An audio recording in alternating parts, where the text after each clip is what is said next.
ಪಾಕಿಸ್ತಾನದ ಭಿಕ್ಷುಕರ ಬಗ್ಗೆ ಅದನ್ನು 2000 ಭಿಕ್ಷುಕರ ಪಾಸ್ಪೋರ್ಟ್ ಕ್ಯಾನ್ಸಲ್ ಮಾಡಿದ್ದು, ಆಮೇಲೆ 90% ಭಿಕ್ಷುಕರು ವಿಶ್ವದಾದ್ಯಂತ ಸೆರೆ ಸಿಕ್ಕರು, ಅದರಲ್ಲಿ 90% ಪಾಕಿಸ್ತಾನ ಇರ್ತಾರೆ.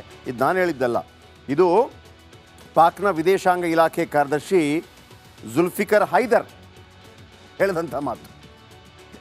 ಲಿಸ್ಟ್ ಕೂಡ ಕೊಡ್ತಾರೆ ಸರಾಸರಿ ಎಷ್ಟಿದೆ ಅಂತೇಳಿ. ಬನ್ನಿ ಈಗ ವಿಚಾರಕ್ಕೆ ಬರೋಣ. ಆಟಮ್ ಬಾಂಬ್ ಬಗ್ಗೆ ಹೇಳ್ತಾರಲ್ಲ, ಯಾರು ಪವರ್ಫುಲ್ ಅನ್ನೋದು. ಭಾರತ ನಡೆಗಳಿಂದ ವೆರಿ ಫಸ್ಟ್ ಟೈಮ್ ಪಾಕಿಸ್ತಾನ ಬೆಚ್ಚಿಬಿದೆ. ಅವ್ರಿಗೇನಾಗಿತ್ತು ಅಂದರೆ, ಯುದ್ಧ ಅಂತೂ ಮಾಡಲ್ಲ ಇವರು, ಹೊಡೆದು ಬರೋಣ. ಭಾರತ ಯಾವಾಗ ದಾಳಿ ಮಾಡುತ್ತೋ ಅಂತ ಭಯ ಶುರುವಾಗಿದೆ. ನರೇಂದ್ರ ಮೋದಿ ಇರೋ ಕಾರಣ ಏರ್ ಸ್ಟ್ರೈಕ್, ಸರ್ಜಿಕಲ್ ಸ್ಟ್ರೈಕ್ ಭೀತಿಯಲ್ಲಿದೆ ಪಾಕ್. ಆದರೆ ಈ ಬಾರಿ ಏರ್ ಸ್ಟ್ರೈಕ್, ಸರ್ಜಿಕಲ್ ಸಾಕಾಗೋದಿಲ್ಲ ಜನರಿಗೆ. ಹಾಗಾಗಿ LOCಯಲ್ಲಿ ಲೈನ್ ಆಫ್ ಕಂಟ್ರೋಲ್ನಲ್ಲಿ ಭರ್ಜರಿ ತಾಲೀಮು ನಡೆಸ್ತಾ ಇದೆ ಪಾಕಿಸ್ತಾನ. ಈ ಲೈನ್ ಆಫ್ ಕಂಟ್ರೋಲ್ ಅಂತಂದರೆ ಅದು ಇದಲ್ಲ, ಏನು ನಿಮಗೆ ಗಡಿ ಅಲ್ಲ, ಅದು ನಿಮ್ಮ ಗಡಿ ಅಂತ ಹೇಳ್ಕೊಂಡಿದ್ದಾರೆ. 1971ನಲ್ಲಿ ವಾರ ಆದಾಗ ಎಲ್ಲಿಂದ ಎಲ್ಲಿ ತನಕ ಹೋಗಿದ್ದಾರೋ ಅಲ್ಲಿ ತನಕ ಇಟ್ಕೊಂಡ್ಬಿಟ್ಟಿದ್ದಾರೆ ಅದನ್ನು. LOC ಥರ ಅಲ್ಲ, ಅದಕ್ಕಿಂತ ಮೊದಲು ನಡೆದಂಥ ಇದಾಯ್ತಲ್ಲ 1965, ಅದು LOC ಅಲ್ಲಿಗೆ ಬಂತು. ಆಮೇಲೆ ಶಿಮ್ಲಾ ಒಪ್ಪಂದ ಅದನ್ನೇ ಒಂಥರ ಗಡಿ ಥರ ಮಾನ್ಯ ಮಾಡಿಕೊಂಡಿದೆ.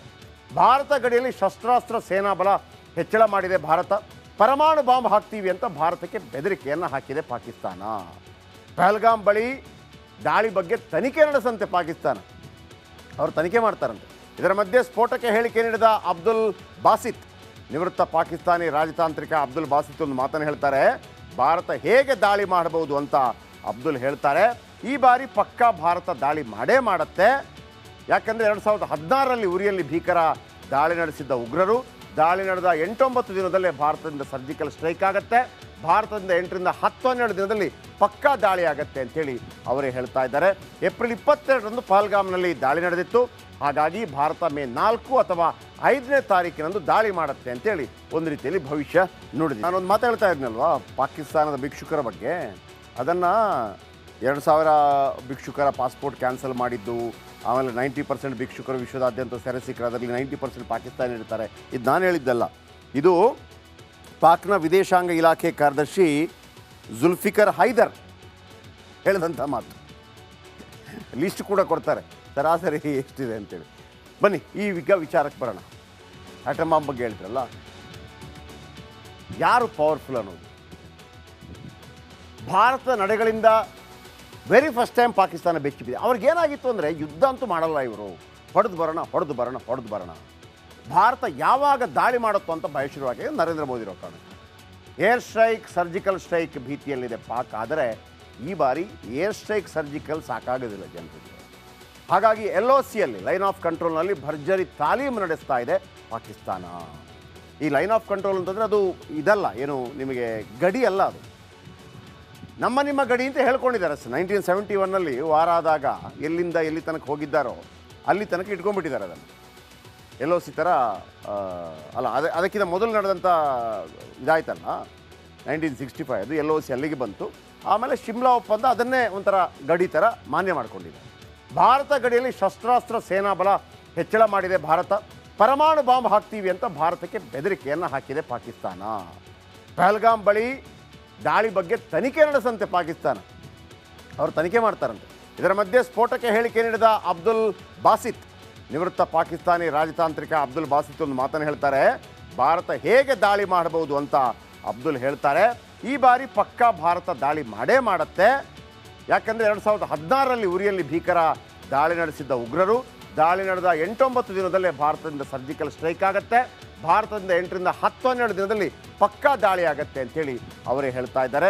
ಏಪ್ರಿಲ್ 22ರಂದು ಪಹಲ್ಗಾಮ್ನಲ್ಲಿ ದಾಳಿ ನಡೆದಿತ್ತು.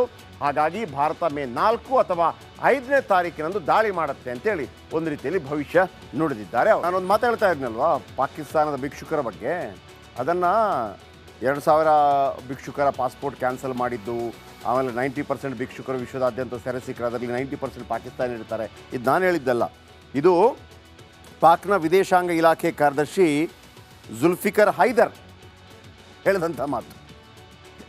ಲಿಸ್ಟ್ ಕೂಡ ಕೊಡ್ತಾರೆ ಸರಾಸರಿ ಎಷ್ಟಿದೆ ಅಂತೇಳಿ. ಬನ್ನಿ ಈಗ ವಿಚಾರಕ್ಕೆ ಬರೋಣ. ಆಟಮ್ ಬಾಂಬ್ ಬಗ್ಗೆ ಹೇಳ್ತಾರಲ್ಲ, ಯಾರು ಪವರ್ಫುಲ್ ಅನ್ನೋದು. ಭಾರತ ನಡೆಗಳಿಂದ ವೆರಿ ಫಸ್ಟ್ ಟೈಮ್ ಪಾಕಿಸ್ತಾನ ಬೆಚ್ಚಿ ಬಿದ್ದಿದೆ. ಅವ್ರಿಗೇನಾಗಿತ್ತು ಅಂದರೆ ಯುದ್ಧ ಅಂತೂ ಮಾಡಲ್ಲ ಇವರು, ಹೊಡೆದು ಬರೋಣ ಹೊಡೆದು ಬರೋಣ ಹೊಡೆದು ಬರೋಣ. ಭಾರತ ಯಾವಾಗ ದಾಳಿ ಮಾಡುತ್ತೋ ಅಂತ ಭಯ ಶುರುವಾಗಿದೆ ನರೇಂದ್ರ ಮೋದಿ ಇರೋ ಕಾರಣ. ಏರ್ ಸ್ಟ್ರೈಕ್, ಸರ್ಜಿಕಲ್ ಸ್ಟ್ರೈಕ್ ಭೀತಿಯಲ್ಲಿದೆ ಪಾಕ್. ಆದರೆ ಈ ಬಾರಿ ಏರ್ ಸ್ಟ್ರೈಕ್, ಸರ್ಜಿಕಲ್ ಸಾಕಾಗೋದಿಲ್ಲ ಜನರಿಗೆ. ಹಾಗಾಗಿ LOCಯಲ್ಲಿ ಲೈನ್ ಆಫ್ ಕಂಟ್ರೋಲ್ನಲ್ಲಿ ಭರ್ಜರಿ ತಾಲೀಮು ನಡೆಸ್ತಾ ಇದೆ ಪಾಕಿಸ್ತಾನ. ಈ ಲೈನ್ ಆಫ್ ಕಂಟ್ರೋಲ್ ಅಂತಂದರೆ ಅದು ಇದಲ್ಲ, ಏನು ನಿಮಗೆ ಗಡಿ ಅಲ್ಲ, ಅದು ನಿಮ್ಮ ಗಡಿ ಅಂತ ಹೇಳ್ಕೊಂಡಿದ್ದಾರೆ. 1971ನಲ್ಲಿ ವಾರ ಆದಾಗ ಎಲ್ಲಿಂದ ಎಲ್ಲಿ ತನಕ ಹೋಗಿದ್ದಾರೋ ಅಲ್ಲಿ ತನಕ ಇಟ್ಕೊಂಡ್ಬಿಟ್ಟಿದ್ದಾರೆ ಅದನ್ನು. LOC ಥರ ಅಲ್ಲ, ಅದಕ್ಕಿಂತ ಮೊದಲು ನಡೆದಂಥ ಇದಾಯ್ತಲ್ಲ 1965, ಅದು LOC ಅಲ್ಲಿಗೆ ಬಂತು. ಆಮೇಲೆ ಶಿಮ್ಲಾ ಒಪ್ಪಂದ ಅದನ್ನೇ ಒಂಥರ ಗಡಿ ಥರ ಮಾನ್ಯ ಮಾಡಿಕೊಂಡಿದೆ. ಭಾರತ ಗಡಿಯಲ್ಲಿ ಶಸ್ತ್ರಾಸ್ತ್ರ ಸೇನಾ ಬಲ ಹೆಚ್ಚಳ ಮಾಡಿದೆ ಭಾರತ. ಪರಮಾಣು ಬಾಂಬ್ ಹಾಕ್ತೀವಿ ಅಂತ ಭಾರತಕ್ಕೆ ಬೆದರಿಕೆಯನ್ನು ಹಾಕಿದೆ ಪಾಕಿಸ್ತಾನ. ಪಹಲ್ಗಾಮ್ ಬಳಿ ದಾಳಿ ಬಗ್ಗೆ ತನಿಖೆ ನಡೆಸಂತೆ ಪಾಕಿಸ್ತಾನ, ಅವರು ತನಿಖೆ ಮಾಡ್ತಾರಂತೆ.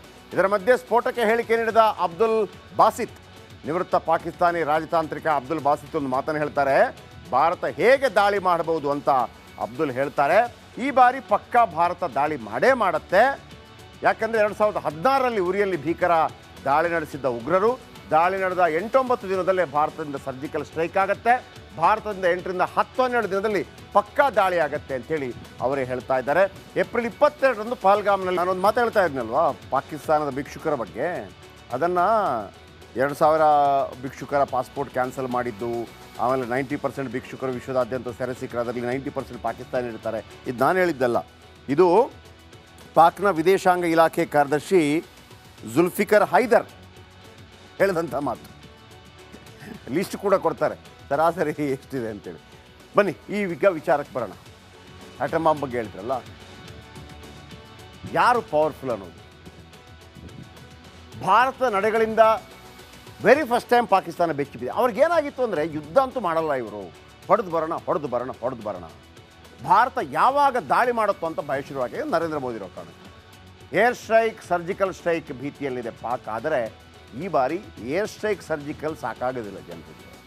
ಹಾಗಾಗಿ LOCಯಲ್ಲಿ ಲೈನ್ ಆಫ್ ಕಂಟ್ರೋಲ್ನಲ್ಲಿ ಭರ್ಜರಿ ತಾಲೀಮು ನಡೆಸ್ತಾ ಇದೆ ಪಾಕಿಸ್ತಾನ. ಈ ಲೈನ್ ಆಫ್ ಕಂಟ್ರೋಲ್ ಅಂತಂದರೆ ಅದು ಇದಲ್ಲ, ಏನು ನಿಮಗೆ ಗಡಿ ಅಲ್ಲ, ಅದು ನಿಮ್ಮ ಗಡಿ ಅಂತ ಹೇಳ್ಕೊಂಡಿದ್ದಾರೆ. 1971ನಲ್ಲಿ ವಾರ ಆದಾಗ ಎಲ್ಲಿಂದ ಎಲ್ಲಿ ತನಕ ಹೋಗಿದ್ದಾರೋ ಅಲ್ಲಿ ತನಕ ಇಟ್ಕೊಂಡ್ಬಿಟ್ಟಿದ್ದಾರೆ ಅದನ್ನು. LOC ಥರ ಅಲ್ಲ, ಅದಕ್ಕಿಂತ ಮೊದಲು ನಡೆದಂಥ ಇದಾಯ್ತಲ್ಲ 1965, ಅದು LOC ಅಲ್ಲಿಗೆ ಬಂತು. ಆಮೇಲೆ ಶಿಮ್ಲಾ ಒಪ್ಪಂದ ಅದನ್ನೇ ಒಂಥರ ಗಡಿ ಥರ ಮಾನ್ಯ ಮಾಡಿಕೊಂಡಿದೆ. ಭಾರತ ಗಡಿಯಲ್ಲಿ ಶಸ್ತ್ರಾಸ್ತ್ರ ಸೇನಾ ಬಲ ಹೆಚ್ಚಳ ಮಾಡಿದೆ ಭಾರತ. ಪರಮಾಣು ಬಾಂಬ್ ಹಾಕ್ತೀವಿ ಅಂತ ಭಾರತಕ್ಕೆ ಬೆದರಿಕೆಯನ್ನು ಹಾಕಿದೆ ಪಾಕಿಸ್ತಾನ.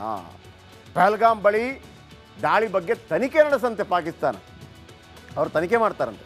ಇದರ ಮಧ್ಯೆ ಸ್ಫೋಟಕ್ಕೆ ಹೇಳಿಕೆ ನೀಡಿದ ಅಬ್ದುಲ್ ಬಾಸಿತ್, ನಿವೃತ್ತ ಪಾಕಿಸ್ತಾನಿ ರಾಜತಾಂತ್ರಿಕ ಅಬ್ದುಲ್ ಬಾಸಿತ್ ಒಂದು ಮಾತನ್ನು ಹೇಳ್ತಾರೆ. ಭಾರತ ಹೇಗೆ ದಾಳಿ ಮಾಡಬಹುದು ಅಂತ ಅಬ್ದುಲ್ ಹೇಳ್ತಾರೆ.